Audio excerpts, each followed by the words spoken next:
So what's up mga kasalo, it's me again, it's me, your Kuya Jello. At naiinit na ba lahat? Ito na, bibigay natin, continuous naman natin ulit ang Barakong Magayon, Barakong Magit-idon. Bisa natin, saan kayo nakakita ang contestant na naghahanap buhay, diba? Papakita ko sa inyo.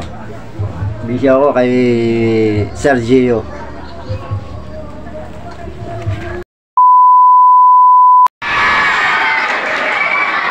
May tumutulol ba sa kasalang ito? Kung ganun wala namang tumutulol sa kasalang ito, ituloy na natin ang kasal. Ikaw, lalaki, tinatanggap mo ba ang babae ito na makasama mo habang buhay? At ikaw naman babae, tinatanggap mo ba ang lalaki ito na wala namang itsura na makasama mo habang buhay?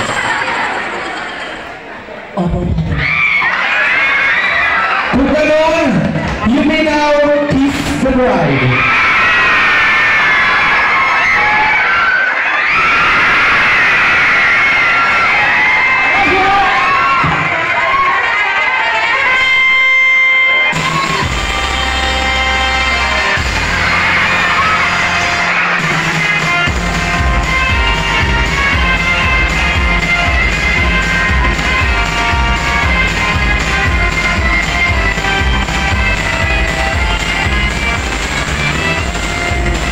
So ayan na, dito magsisimula sila maghanap buhay.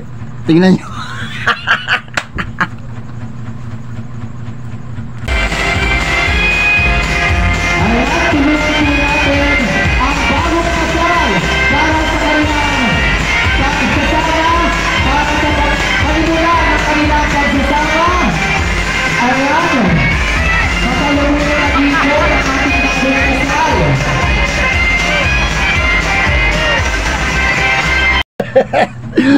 Kita nyo, dubla ano to eh, kumbaga ano, pasiguro. Di bali ng madaog. At least kumita pa.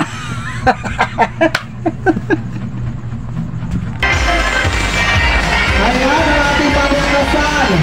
Tatay-tatay para wailawan. Ayan, tingnan mo natin ang hurado. Ayan.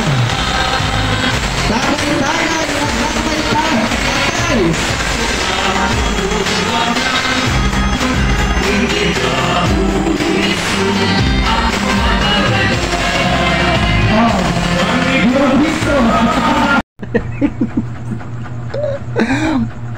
Orasin din itong itong judges ay sumakay din. Yan ang mga mauurig na judges, sumasakay sa talent ng mga contestant, di ba?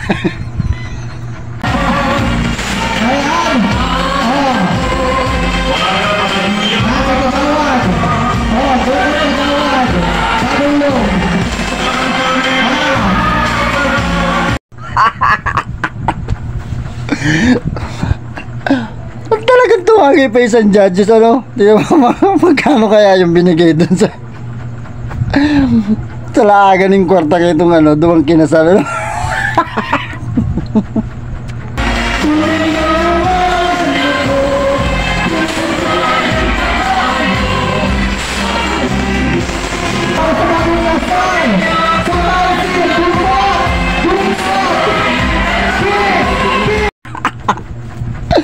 Yung pinaligtasin ng duwang kinasal, pati barangay council ng barangay doon. So shoutout po pala sa inyo lahat ng mga mabuti nating mga kagawad ng barangay dos, especially sa iyo kapitan. Ingat sa ate ko, I love you.